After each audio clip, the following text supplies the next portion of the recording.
Hello my first year students, this is your paper first and topic is W.B. Yeats poem The Lake Isle of Innisfree. The Lake Isle of Innisfree का Hindi meaning पहले हम लोग समझे। The lake का मतलब होता है झील, आइल का मतलब होता है द्वीप, ऑफ इनिसफ्री, इनिसफ्री उस जगह का नाम है। ओके, तो ये है इनिसफ्री के द्वीप में जो झील है उसके बारे में यहाँ पर डिस्क्राइब किया है। किसने? W.B. ईट्स ने। W.B. ईट्स का फुल नेम है William Butler Yeats. William Butler Yeats was born in 13 June 1865 and died in 1939। Okay, ये इनका बर्थ और इनकी डेथ के बारे में आप लोग नोट कर लीजिए। सबसे पहले हम जानेंगे कि इसका इंट्रोडक्शन का परिचय इस पोएम का। It is one of the most famous poem of modern times. The lake isle of Innisfree जो पोएम है वो मॉडर्न पोएम्स टाइम्स की मतलब आधुनिक समय की बहुत ही प्रसिद्ध कविता है। Yeats has himself recorded how the idea of the poem originated in his mind।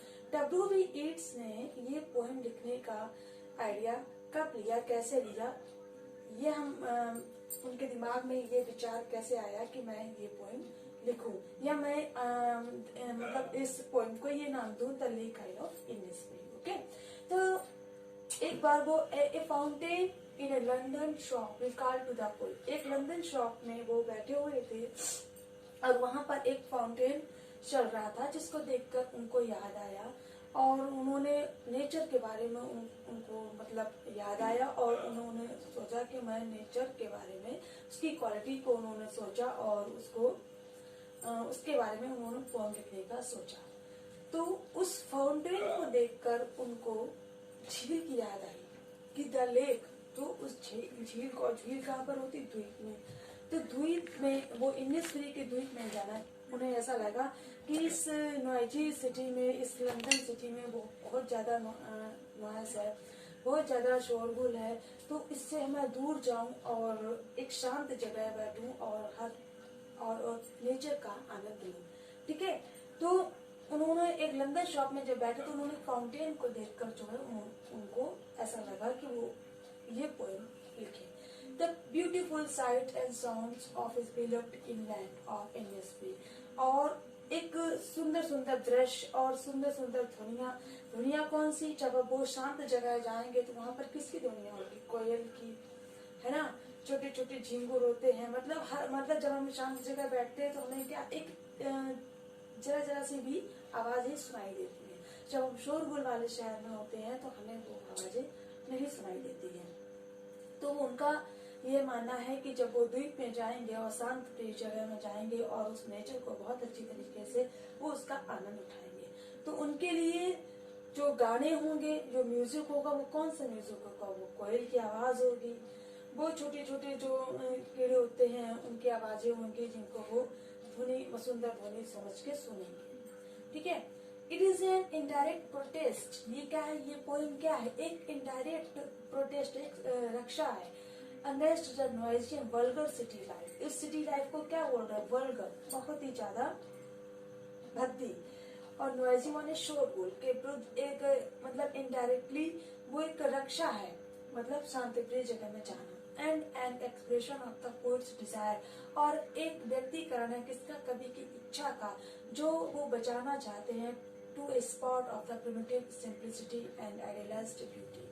एक सुंदरता को और उसकी जो सादगी है उसको वो बखान करना चाहते हैं, उसको बखान करने की और इनकी एक इच्छा है, और जो नॉइजी प्लेस है इससे दूर जाना वो चाहते हैं।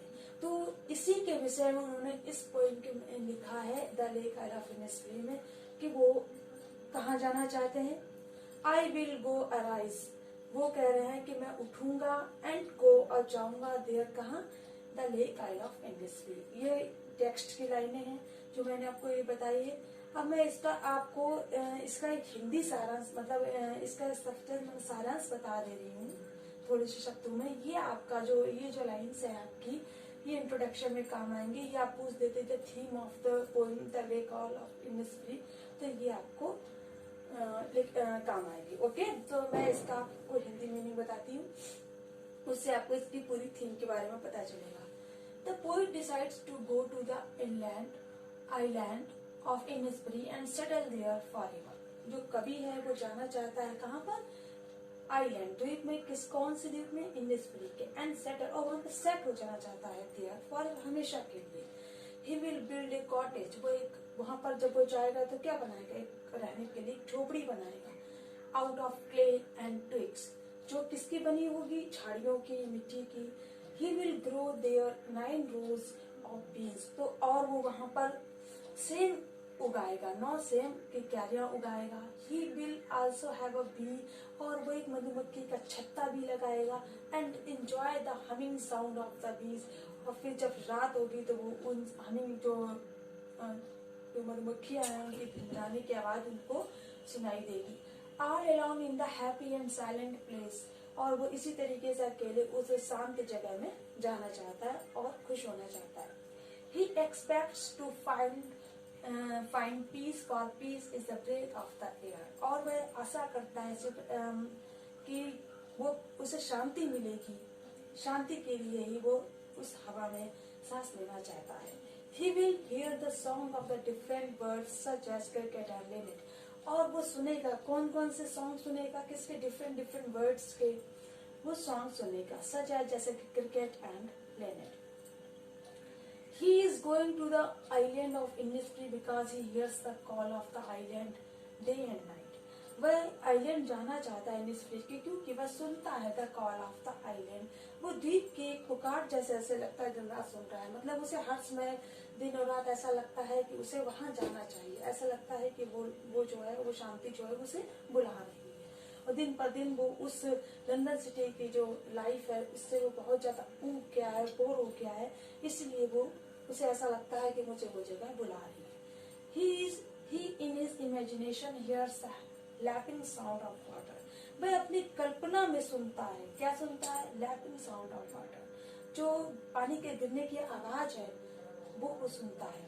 The wonder island haunts him night and day, और ये जो आश्चर्यजनक जो द्वीप है वो ऐसा लगता है वो उसको शिकार करता है रात और दिन। And even while he is standing on the roadway, और जबकि वो कहाँ पे खड़ा हुआ है, वो एक रास्ते पे खड़ा हुआ है, वो एक रोड पे खड़ा हुआ है, और वो किसकी कल्पना कर रहा है, द्वीप की। और वहाँ पे एक शांत जो जगह है और वहाँ पर एक झील है जो जिसका पानी गिर रहा है, उसकी वो आवाजें सुन रहा है, क्रिकेट की आवाजें सुन रहा है, लिनेट की आवाजें सुन रहा है, डिफरेंट वर्ड्स की आवाजें सुन रहा है। तो वो कहाँ में, वो सब उसके इमेजिनेशन में है और कोई भी चीज रियल में नहीं है। वो एक नॉइजी फुल मतलब जगह पर खड़ा है और शांत जगह के बारे में सोच रहा है, कल्पना कर रहा है।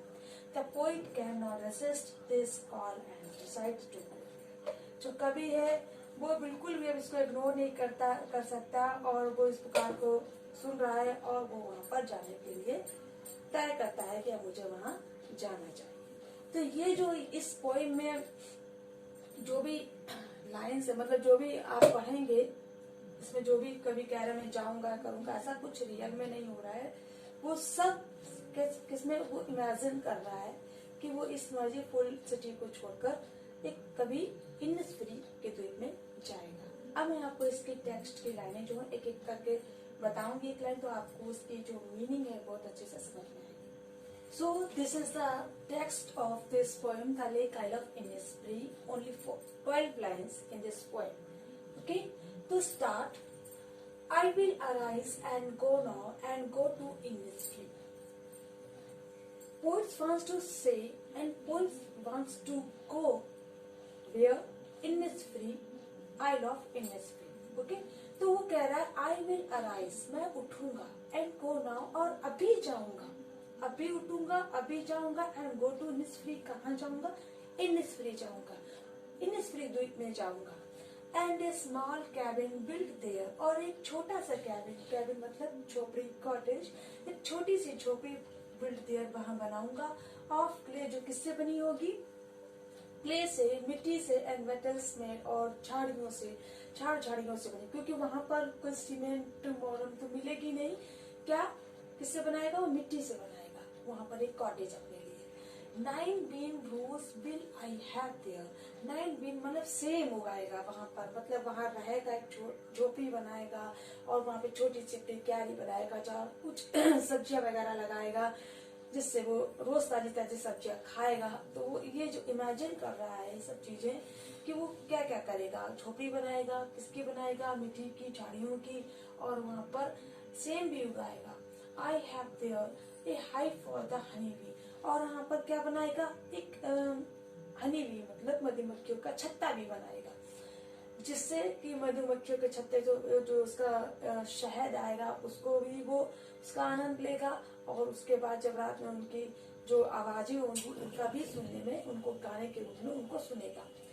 And live alone in the bee loud glade, और अकेले रहेगा किसके बीच में, उन मधुमक्खियों की आवाज के बीच में जो जोर जोर से रात में जब गाएंगे, बोलेंगे, गुनगुनाएंगे, तो उसकी हमें आवाज जो है वो हम लोग मैं सुनूंगा और उसका आनंद उठाऊंगा। तो इन 4 लाइनों में वो सबसे इजी है, I will arise and go now, मैं उठूंगा और अभी जाऊंगा। ये किसमें है, ये केवल WB ईट्स है जो कहाँ पे जाना चाह रहे हैं, लेक आइल ऑफ इनिस्फ्री। ठीक है, तो ये आपके पहचानने के लिए बहुत इजी है कि ये ईट्स की पोएम है लेक आइल ऑफ इनिस्फ्री जिसमें वो जाना चाहते हैं। And I shall have some peace there for peace, और मैं कुछ शांति वहां पाना चाहूंगा। मुझे ऐसा मतलब जैसे मैं यहाँ पे बहुत शोरगुल शहर में रह रहा हूँ, मुझे बिल्कुल शांति नहीं, तो मैं शांति के लिए वहां पर जाऊंगा। Therefore peace comes dropping slow, जहाँ पर धीरे धीरे मैं शांति का आनंद उठाऊंगा। Dropping from the waves of the morning to where the cricket sings, dropping from the waves, जो waves means घाटियां, जो सुबह मैं उठूंगा तो जो सुबह की जो वहाँ पे जो घाटी होंगे, पहाड़ होंगे, उनको मैं देखूंगा, उनका आनंद लूंगा, और उनमें से जो झील का पानी मतलब गिरता है उसकी आवाज को मैं सुनूंगा और उसका आनंद लूंगा। To where the cricket sings, cricket जो है झिंगुर जिसको बोलते हैं, छोटे छोटे कीड़े होते हैं, उन वो जब बोलते हैं तो उनको गाने के रूप में मैं सुनूंगा। There midnight's all a glimmer, और जो वहां पर आधी रात होगी तो क्या होगा, आल ए ग्लिमर चमकने वाली होगी, सब कुछ जैसे तारे चमक रहे होंगे। And Noon a purple glow, क्योंकि वो कहाँ पे सोएगा, खुले में सोएगा, तो वो किसका आनंद लेगा, आकाश का। And Noon a purple glow, और जो उसकी दोपहर होगी वो कैसी होगी, पर्पल ग्लो, एकदम बैगनी, पर्पल मीन्स बैगनी और ग्लो मीन्स चमकना, बैगनी जैसी चमकती हुई वहाँ की दोपहर होगी। And evening full of Lynette spin, और वहाँ की जो शाम होगी वो किसके, लिनेट स्पिन, जो लिनेट होते हैं उनके पंखों कैसे भरी होगी। तो ये जो है उसने सुबह दोपहर शाम का पूरा अपना आनंद बताया है इन 4 लाइनों में। और पहली 4 लाइनों में वह बोल रहा है कि मैं इंडस्ट्री जाना चाहता हूँ, दूसरी 4 लाइनों में वह वहाँ के शांति के, वहाँ के सिंग सॉन्ग के बारे में बताता है। लास्ट की लाइनों में वो फिर बोलता I will arise and go now, मैं उठूंगा और अभी जाऊंगा, for always night and day, क्योंकि हमेशा रात और दिन ये ख्याल मेरे दिमाग में आता है कि मैं वहां पर जाऊं। ऐसा लगता है कि जैसे वहां की शांति मुझे बुला रही है, वहां के झरने का पानी मुझे बुला रहा है, वहां के क्रिकेट और लिनेट्स की आवाजें मुझे बुला रही है। I hear lake water lapping with low sounds of the shore, मैं सुनूंगा। आई लेक वाटर, मुझे ऐसा लग रहा है कि मैं जो झील का पानी है जो गिरने की, उसके गिरने की आवाज को मैं सुन रहा हूँ।